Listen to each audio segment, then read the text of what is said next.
Turaki-led faction heads to appeal court after Federal High Court annuls Ibadan Convention. Troops destroy 53 illegal refineries, arrest 81 suspects. Resident doctors give federal government 4 weeks to meet demands. On the foreign scene, South Africa expels top Israeli envoy as diplomatic tensions escalate. Good evening and welcome to News Hour on Trust TV. I am Maimuna Bagudu. We begin with politics. The Tanimu Turaki-led faction of the People's Democratic Party, PDP, has ordered its lawyers to appeal a federal high court judgment in Ibadan that nullified its November 2025 National Convention.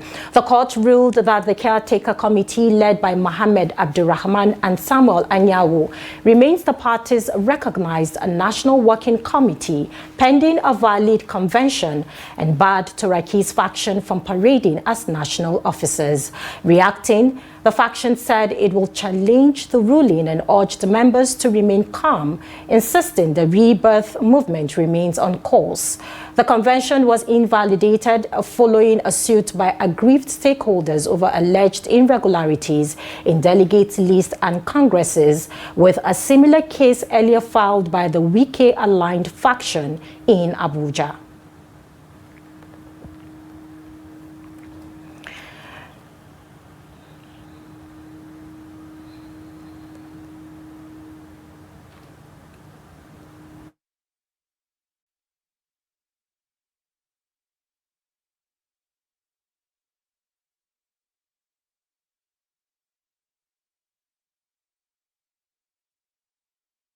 For clarity, we approached the court seeking an order of mandamus to compel the Independent National Electoral Commission to recognize the Ibadan Convention and to facilitate official party communications with the Commission. In the course of the proceedings, some former members of our party who had earlier been expelled applied to be joined and were so joined by the order of the court. They filed processes urging the court not to grant our prayers without more. However, and we must respectfully, the court proceeded suo motu to grant reliefs that were neither prayed for nor canvassed by any of the parties before the court.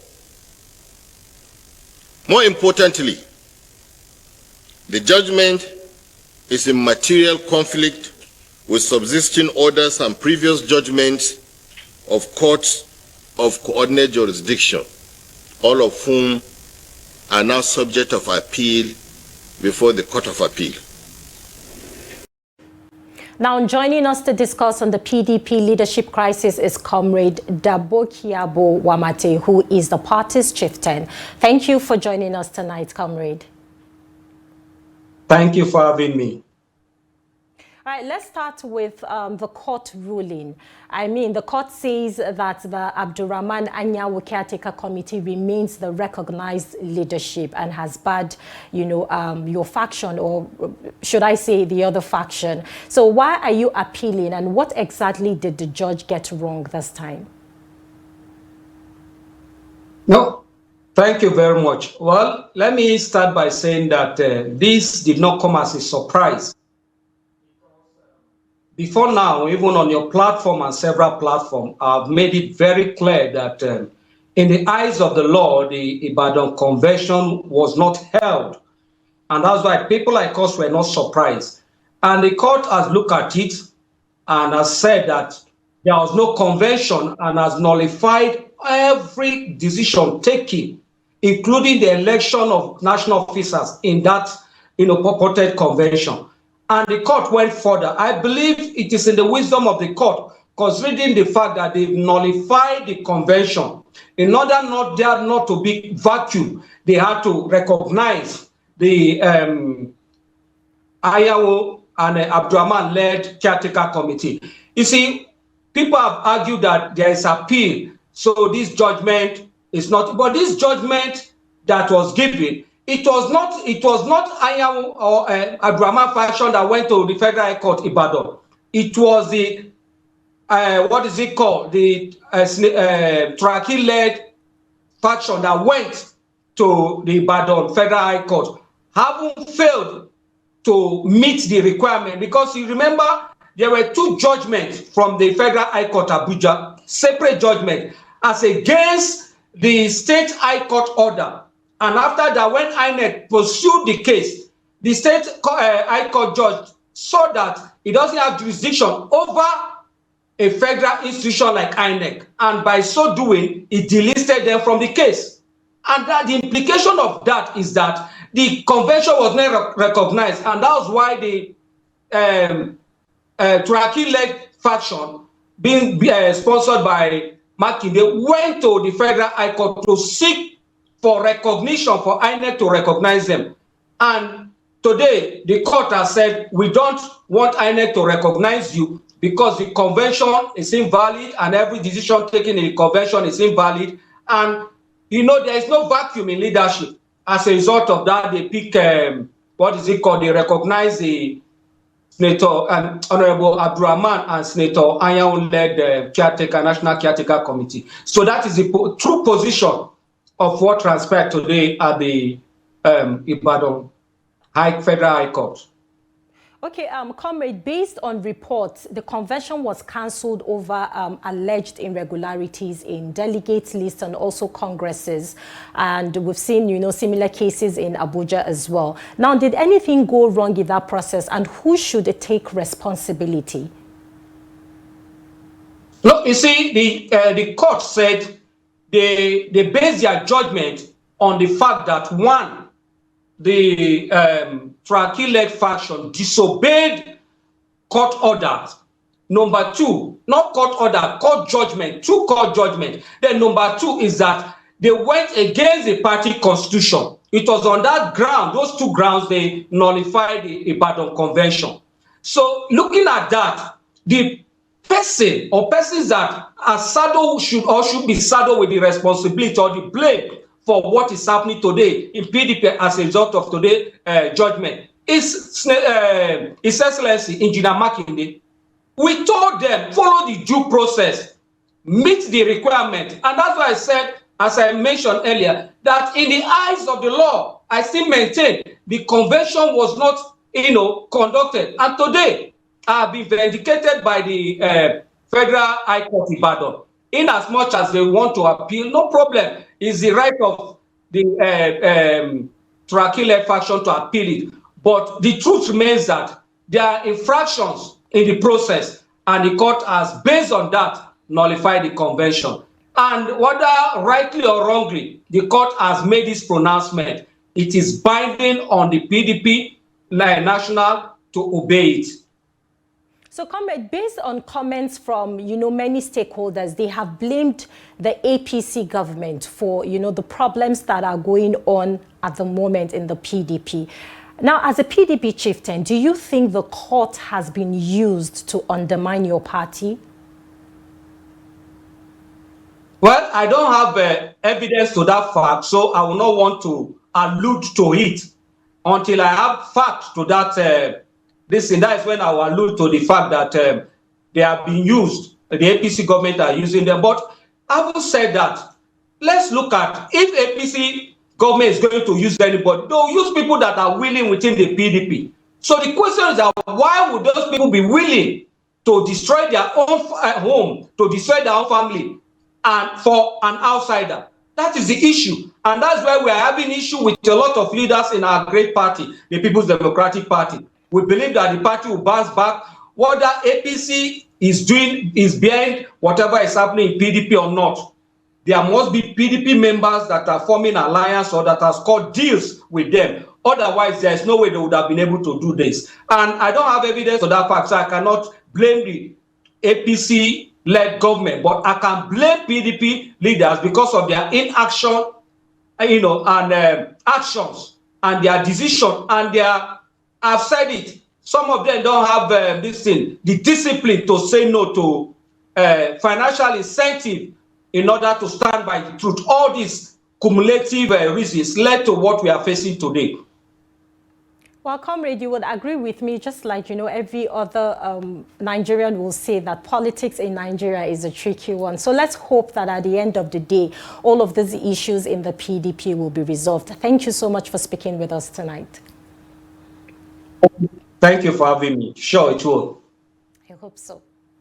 All right, the question surrounding Vice President Kashim Shettima's place on the 2027 ticket refuses to go away. Now, despite repeated denials from the APC, speculation that President Bola Tinubu could pick a different running mate keeps resurfacing, fueled by Nigerians' sensitive religious and political and regional politics, with the ruling party weighing tough options and the opposition watching closely for an opening. The debate is fast becoming a key subplot in the road to 2027. Abdullahi Ahmed explains. The question over Vice President Kashim Shettima's political future refuses to fade away. Despite firm denials from the APC, speculation that President Bola Ahmed Tinubu could change his running mate for 2027 keeps resurfacing. The issue gained some momentum last year during the season of endorsement for President Bola Ahmed Tinubu after some chaotic scenes from Gombe during an APC endorsement event for the president's second term. Observers noticed something else. Repeated endorsements of the president that did not clearly mention the vice president. For many, the silence was loud. Public comments from government insiders, including Minister Hannatu Musa, added some fuel to the fire. Her remarks suggesting that replacing Kashim Shettima could be risky forced the APC to publicly shut down the conversation. But in politics, strong denials often show just how sensitive an issue is. Tinubu's own history adds some weight to the conversation. As Lagos governor, he changed his deputy 3 times in 8 years. That record suggests he's not afraid of making tough political adjustments. But doing that at the national level carries heavy consequences. The APC now faces a difficult balancing act. Keeping Shettima may preserve Northern Muslim support, a voting bloc that remains central to any winning formula.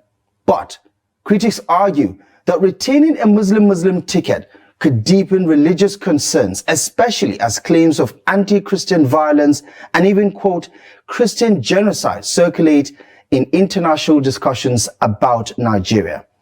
Those narratives, fair or not, are shaping political calculations ahead of 2027. Dropping Shettima, however, comes with its own dangers. It could anger key northern stakeholders, fracture party unity, and create the impression of instability inside the presidency. That is where the opposition sees a lot of opportunity. Parties like the ADC are quietly exploring tickets that reflect religious balance, a Christian-Muslim combination. Names like Peter Obi, Atiku Abubakar, or others across regional pairings involving El-Rufai, Rotimi Amechi, or even Rabi Musa Konkoso could be presented as a unifying alternative. For many Nigerian voters, such a ticket may look like a safer, more inclusive option in a tense political climate.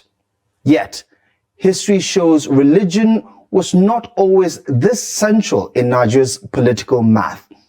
In the Second Republic, Chief Obafemi Awolowo, a Christian, chose another Christian, Chief Philip Omeadi, as his running mate back in 1979. Religion did not dominate the debate the way it does today.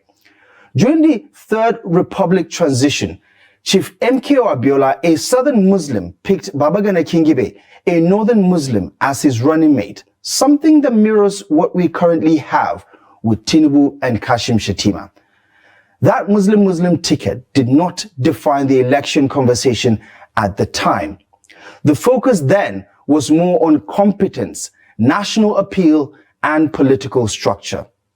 Today, things are different. Years of insecurity, identity politics, and global scrutiny have made religion a sharper political factor. So, the APC sits in a very tight corner. Replace Kashim Shettima and risk northern backlash, or keep him and face continued pressure from groups demanding religious balancing. Either choice carries political cost. And with the opposition preparing to frame itself as the more inclusive option, the ruling party knows that the decision over Tinubu's running mate could shape the entire 2027 contest. For now, Kashim Shettima remains in office, but the politics around him tell a bigger story, one about power, perception, and the delicate arithmetic of Nigerian elections.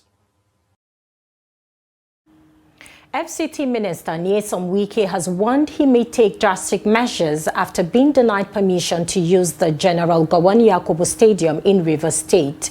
Wike expressed frustration, saying that if future applications are rejected, his team will proceed with their plans regardless of approval. He did not specify the intended event, but described the denial as unacceptable. The coordinator of the state write again to the state government. Tuesday day, we inaugurate the world level. I want to say to everybody to hear, enough is enough. We are all from River State. Nobody can deny us the facilities of the state.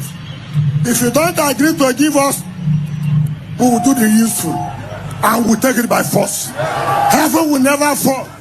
Even when heaven falls, everywhere will be at peace. Thank you. From bruising political battles in Rivers State to tense standoffs with striking workers in Abuja, Minister Nyesom Wike has built a reputation that divides opinion wherever he goes.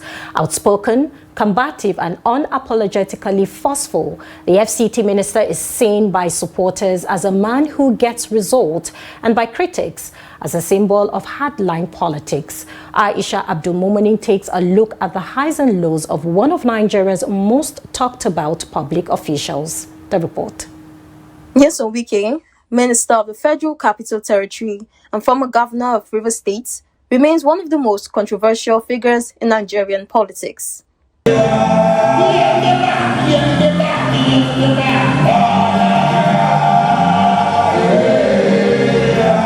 His record shows visible infrastructure projects and rapid enforcement of urban policies, but his confrontational style keeps him in the headlines.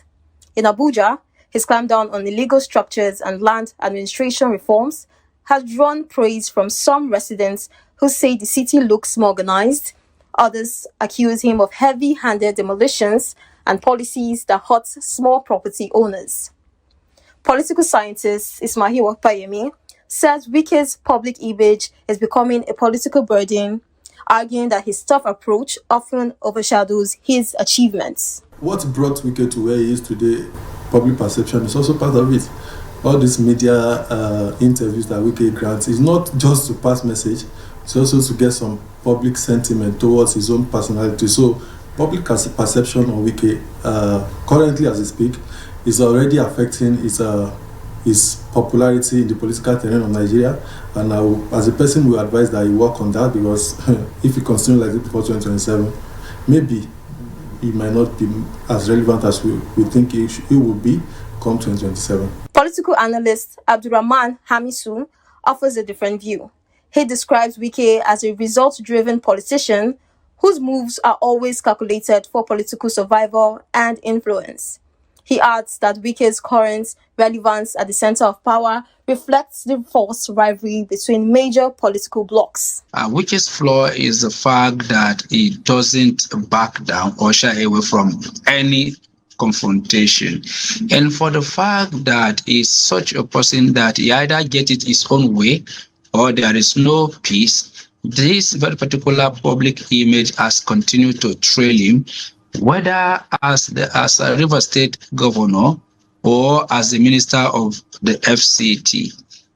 For the fact that he doesn't know when to say, okay, let me subsume my personal interests for public good, it has to be the way Wike wants it, then that becomes a very bad image for him. On the streets of Abuja, opinion are just as split.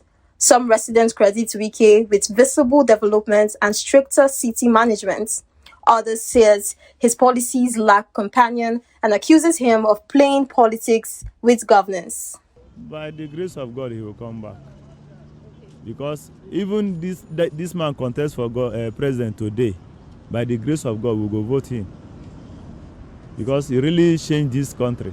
If he is doing well, we shouldn't have hearing people from one place or the other arguing and started complaining about his management in this in this Abuja. Actually, I'm not a politician, but I don't think he's coming back because the way things are going, having issues with the opposition party and his present party, and he doesn't even know as it stands now. Let me just say he's a political orphan because there is no bearing, no direction. When I came to Abuja here, I have across about 3 to 4 ministers. For my own view, Wike is trying. Wike is trying for my own view because some main road that is done. Many ministers come and go. No road was done, but as it came, main road was open. Love him or hate him, Nyesom Wike continues to shape conversations about power, leadership style, and political influence in Nigeria's capital. Aisha Abdulmuminu, Trust TV News, Abuja.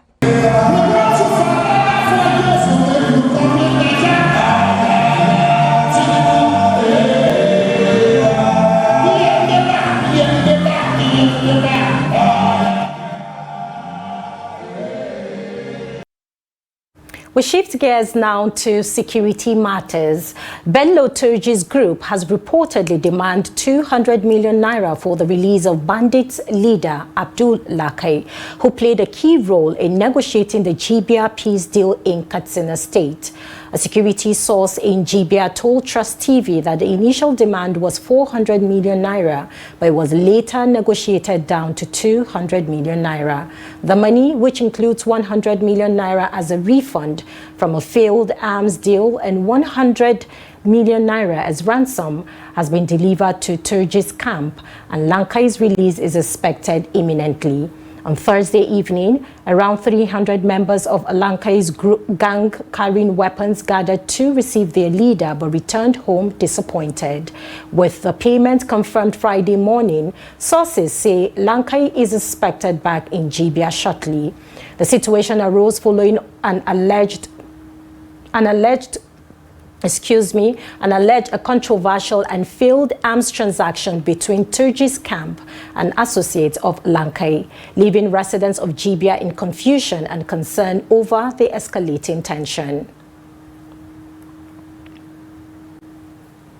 The defense headquarters says troops of Operation Delta Safe destroyed 53 illegal refining sites and arrested 81 suspected oil thieves across the Niger Delta in January. Briefing journalists in Abuja, the Director of Defense Media Operations, Major General Michael Onoja, said the operations targeted illegal refining, sea piracy, and other criminal activities, leading to the recovery of arms and ammunition. He said further offensives in parts of Akwa Ibom and Delta states led to additional arrests, while over 80 militants surrendered and eight Cameroonian nationals were rescued during patrols along the Bakassi waterways. In the southeast, Onoja said troops of Operation Udoka neutralized terrorists, arrested 22 suspects, and rescued 11 kidnapped victims, noting a significant reduction in crime due to sustained military pressure.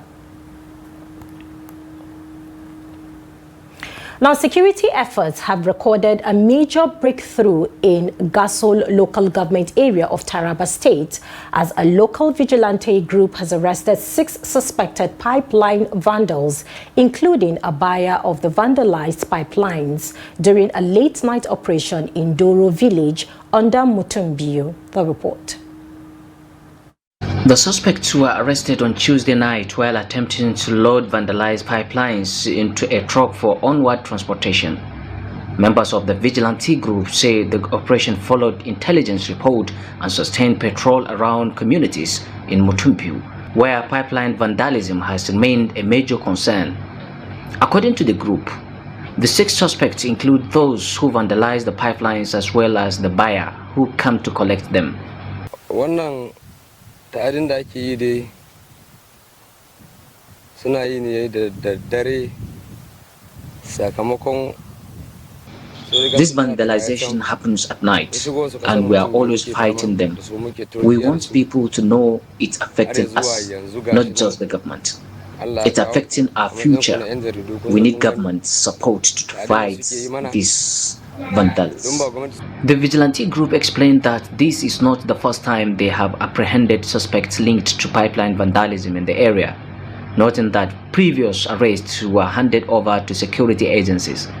They reiterated their commitment to protecting life, property, and critical infrastructure across Gasol local government area. Aikin da mu dai aka samu a ƙasa muke lura da shi na maganan barna da ake na karafin pipeline. To amma muna nan iya kokarin mu Allah ya taimake mu da. We are trying to catch the vandals and we have had some successes, but we really need government help. Abin da yake faruwa yau ya kai kusan wata biyu. Muna fama da mutane masu tonon 5 din nan. We have been working for almost 5 months. Caught them twice and handed them over to the authorities, but the police released them. And I have even seen one suspect come back to the area. Meanwhile, the suspects were handed over to the Nigerian police force at the Tudun Biri divisional headquarters, where investigations are ongoing.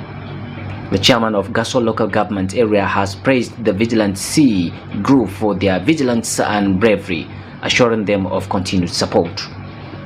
We have been trying to see that this issue is become a bygone in our society. But I think some people are getting out of it, something out of it. That's why they couldn't like the matters to lie down amicably. We know it's a matter of leadership. And obviously, if they can be able to take it kind, this matter would have not going to prolong up to that time. They are all our boys. They are all our people. Isn't it? I didn't mean that they understand each other very well. This matter should have at least be bygone now. Security agencies have once again called on residents to remain vigilant and report suspicious movement as efforts continue to curb pipeline vandalism and related criminal activities in the area. With the latest arrests, residents of Doro and surrounding communities say they are hopeful that sustained collaboration between vigilante groups and security agencies will help bring lasting solution to Gasol local government area. Now, the Defense Headquarters has debunked a viral video in which an indigenous people of Biafra IPOB commander Ifeanyi Eze Okorionta, popularly known as Gentle the Yawu, was seen claiming that he was alive and had returned. The military high command, speaking through the Director of Defense Media Operations, Major General Michael Onoja, during a press briefing on Friday, stated that the video might have been generated using artificial intelligence. The official report on the existence of that video. However, what I can say is that in this current dispensation of AI, artificial intelligence, it is possible to create anything just to destabilize and cause panic within the society. Notwithstanding, as you said now, we will initiate necessary action with the relevant security agencies to confirm if it is true that he is back. And then necessary action will be taken to contain any individual or group that seeks to threaten our security and safety. Thank you. Now, the Defense Headquarters says it is working with other government agencies to trace and halt the use of drones by terrorists, with investigations already at an advanced stage. Director of Defense Media Operations Major General Michael Onoja said the move follows rising drone attacks by insurgents in the northeast, adding that concrete actions would emerge in the coming days or months. He noted that agencies with the capacity to curb drone use are involved and decisive steps will be taken to block access by non-state actors. Addressing claims of extortion by military checkpoints in Bauchi, Onoja described them as unsubstantiated allegations, assuring that investigations would follow if evidence is provided. He also said the return of Nigerian and refugees from Cameroon reflects improved security, while troops under Operation Hadinkai continue sustained operations against Boko Haram and ISWAP, neutralizing terrorists, arresting collaborators, and dismantling networks. Now, the National Agency for Food and Drug Administration and Control, NAFDAC, has denied claims that a court order halted enforcement of the sachet alcohol ban, saying it has not been served with any injunction. Director General Mojisola Adeyeye said enforcement resumed with legislative backing and is aimed at protecting children, not crippling businesses. She explained that sachet alcohol poses public health risks due to high alcohol content, easy concealment, and underage access. Adeyeye said the policy dates back to 2018, with manufacturers given a 5-year suspension, later extended before enforcement resumed following Senate intervention.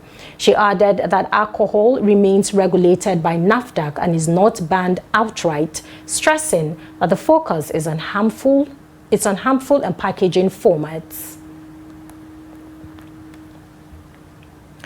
Now, scrap sellers in Gombe State, popularly known as Bolajari, are appealing to the state government to lift the ban on their trade, now in its 3rd week. The suspension followed government concerns that the sector has allegedly facilitated theft of public and private property. Trust TV's Hassan Lawan Koli reports. The ban, aimed at sanitizing the sector, has left thousands of operators struggling.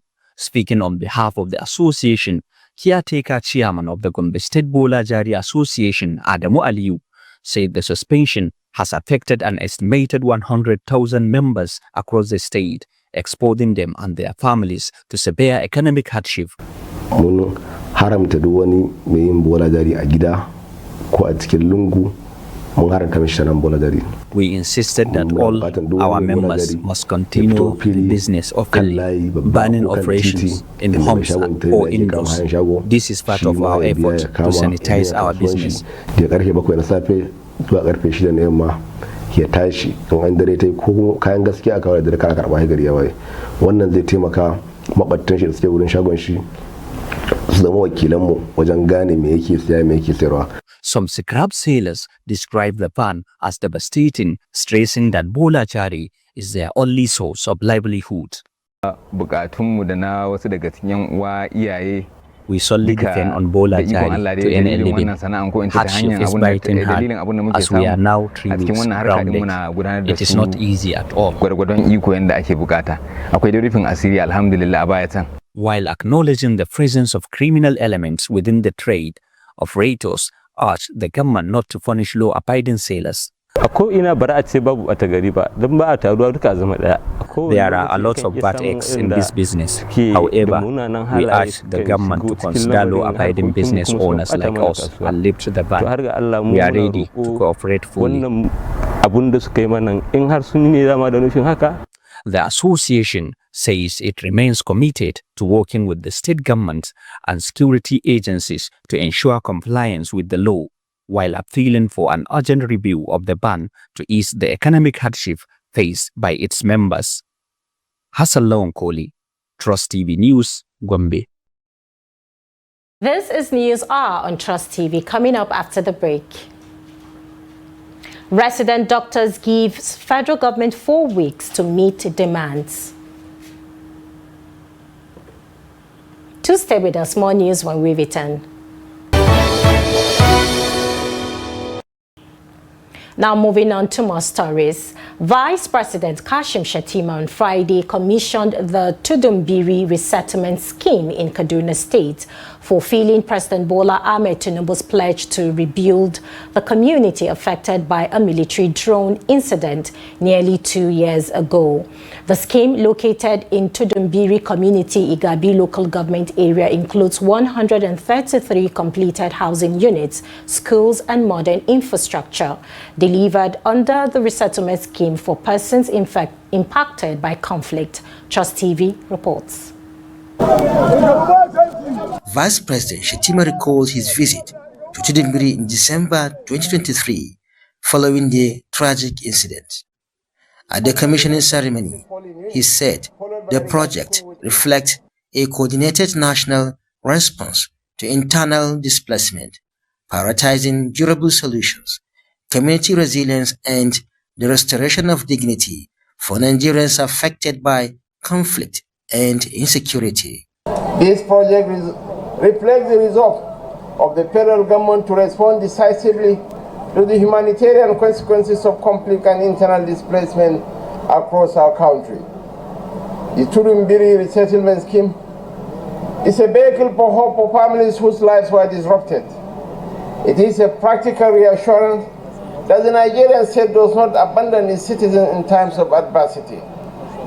It represents a conscious shift towards solutions that restore stability, rebuild livelihoods, and create the conditions for lasting peace. Kaduna State Governor Obasani commended President Tinubu for selecting Tudun Biri as the first beneficiary of the resettlement program, noting that the village was chosen following the accidental bombing that claimed lives in December 2023. The Kaduna State government has played a continuous and central role from the earliest stage of this journey. In the immediate aftermath, we coordinated emergency medical care, facilitated psychosocial support, and worked closely with community leaders to manage relief distribution. Representative of the Ministry of Works and the Director General of the National Emergency Management Agency NEMA highlighted that the scheme forms part of the President Tinubu's renewed hope agenda aimed at rebuilding communities affected by conflict and insecurity. The Tudun Biri resettlement site, implemented as a pilot project under RSPIC, illustrates what can be achieved through deliberate planning, effective interinstitutional coordination, and strong political will. The scheme represents a deliberate shift from short-term humanitarian relief to long-term recovery, resilience, and social reintegration, supported by strong leadership and institutional commitment at the highest levels of government. Don't forget, we are going to follow this way. Traditional and community leaders, as well as the residents of Tudun Biri, praised the federal and state government for the resettlement and rebuilding efforts, a gesture that restores hope and dignity to the affected community. Bello Musa, Trust TV News, Kaduna. Now, the Nigerian Association of Resident Doctors, NAD, has given the federal government a 4-week ultimatum to fully implement outstanding agreements on salaries, allowances, and welfare. The decision followed the association's NEC meeting held in Jos Plateau State from January 25th to 29, 2026.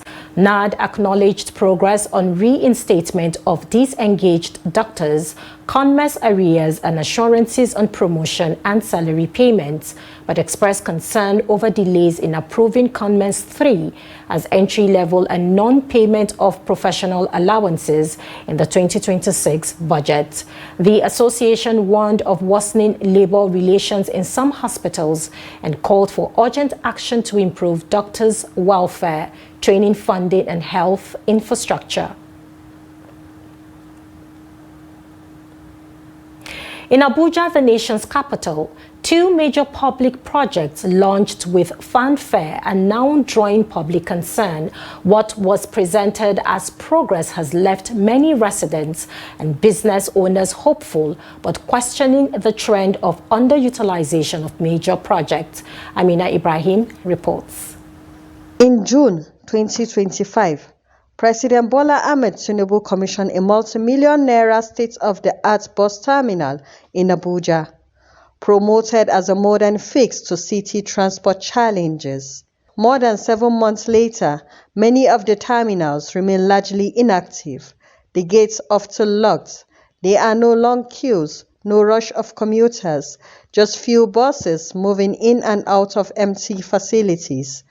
I would say maybe in our own time we don't see anything good, but maybe now that we are trying to see something good, maybe it's not going to be in our own time. But me, I'm still surprised till now that I've launched this thing long time ago and it has not started working. I don't know what to say because I'm not in the government system.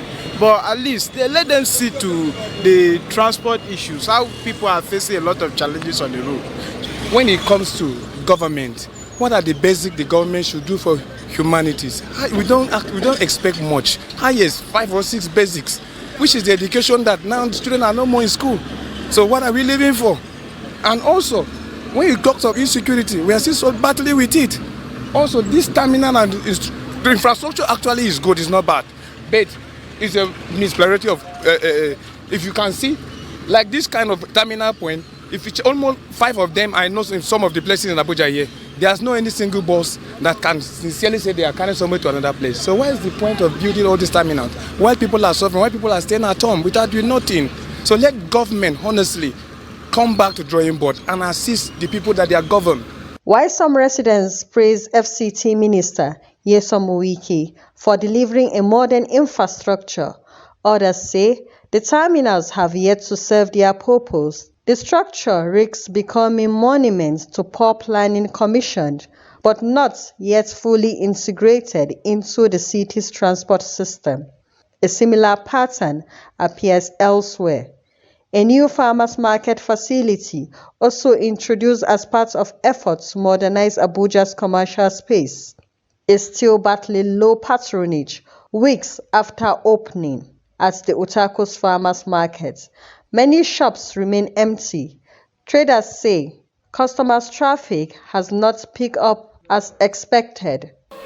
Like you can see in the market here, we are not on any grid. We're just strictly on our own. The ACs here, the refrigerators are all powered by the solar in the market. So you find out that it's a very beautiful and well designed, well thought out design. So for us as farmers, you now have a market that is accommodating you, where the farmers can actually cut off the middlemen and be available for the end users to actually buy fresh from the farm produce at a very attractive price. You say God is faithful, people are coming in. But like I said, it's a new market, so it will take time for you to fully pick up. But people are coming and they're patronizing us, and it's fair. It's fair. But we pray for a better patronage. Some people travel for Christmas, they're not back and all of that, but majority of the shops have been taken. Some are still empty anyway. So we're still looking forward to people coming to occupy them so that we can do good business. At the heart of both stories is a broader concern: systemic underutilization of public projects. This bus terminal awaits clear operational frameworks, possible rerouting of existing transport networks. The farmers' market needs stronger incentives, access routes, and awareness to attract buyers and sellers. Until those gaps are addressed, projects meant to signal development may continue to fall short of their promise. Amina Ibrahim, Trust TV News, Abuja. Now, it was a moment of deep emotion, sorrow, and sober reflection at the Chief Dipriye Alamisea Memorial Banquet Hall, Government House, Yanagwa, as dignitaries gathered to pay glowing tributes to the late Deputy Governor of Bayelsa State, Senator Lawrence Erijakpo, during a special tribute session held in his honor. And speaking at the event, former Nigerian President Goodluck Jonathan described the late Deputy Governor as a committed and selfless public servant whose life and legacy should be emulated by politicians across the country. Just TV's Friday Ebimobowe Peter completes the report. The former president of Nigeria, Dr. Goodluck Jonathan, said his passing was a painful loss, noting that Bayelsa State had lost an extraordinary statesman. I would say that he was an exceptional politician. He did his work very diligently. He related with people very well. And when he passed, the whole state was sad. We've lost a good man. We've lost an extraordinary politician, a man that has his own conviction and believe in the right thing. Governor of Bayelsa State, Senator Diri, who was visibly emotional, recounted the invaluable support and contributions of the late Deputy Governor to the development of the state. He said Senator Lawrence Erijakpo was dependable and capable, adding that he had full confidence in his ability to effectively manage the affairs of the state whenever he was absent. I am left alone today to complete this journey. We started it together. Where is your support, Lawrence? Where is your advice, Lawrence? My heart aches that I can hand over the state to Lawrence and travel for 1 week and travel for 2 weeks without fear. In his remarks, the immediate past governor of Bayelsa State and senator representing Bayelsa West Senatorial District, Senator Henry Seraka Dixon, reflected on his decision to appoint Senator Lawrence Erijakpo as deputy governor. He expressed satisfaction with that decision, describing the late deputy governor as a man of integrity and dedication. Also speaking on behalf of the family, Engineer Edward Solomon highlighted the integrity and upright character of the late senator while appreciating the Bayelsa state government for the honor accorded him. So I feel happy that this man that people didn't know much, people now knew what I knew. And over the years, people have seen what I saw. And people appreciate what he did. Lawrence Erijakpo was just not a brother. He was just not a father. He was a guide, a mentor, and a source of strength to our family. Tributes were also received from members of the National and State Assemblies, the Bayelsa State Council of Traditional Rulers, the Bayelsa Elders Forum, PANDEF, the Ijaw National Congress, INC, the Ijaw Youth Council, IYC, and other prominent dignitaries. From Yenegua, the Bayelsa State capital, Friday, Ebimobowe Peter, Trust TV News. We move to business now. Nigeria's mobile operators plan to invest over 1.4 trillion naira this year to expand network coverage. The Nigerian Communications Commission (NCC) has said the move follows heavy spending in 2025 when telcos rolled out more than 2,850 new sites, extending services to cities, rural areas, and major transport corridors while supporting 5G rollout.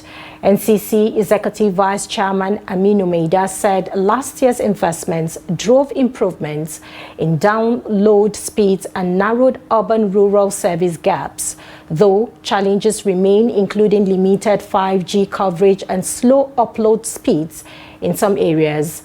The planned 2026 investment aims to close coverage gaps and meet rising data demand, with NCC stressing that collaboration with operators and independent network intelligence firm Ookla will ensure transparency and better service quality for subscribers nationwide.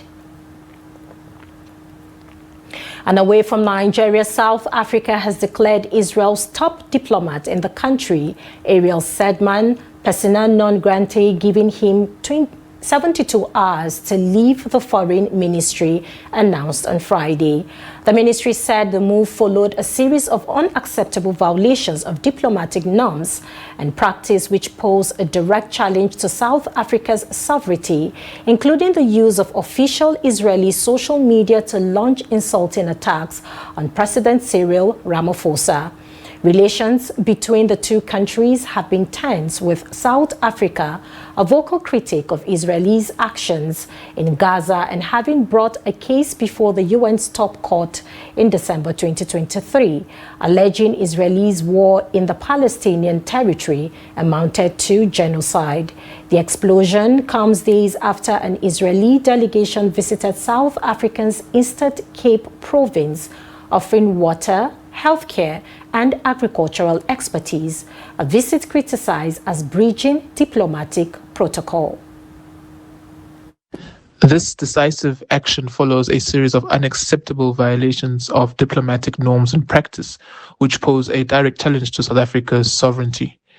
These violations include the repeated use of official Israeli social media platforms to launch insulting attacks against His Excellency President Cyril Ramaphosa, and a deliberate failure to inform DIRCO of purported visits by senior Israeli officials. Such actions represent a gross abuse of diplomatic privilege and a fundamental breach of the Vienna Convention. For sports update, let's join Adeni Ajishafe.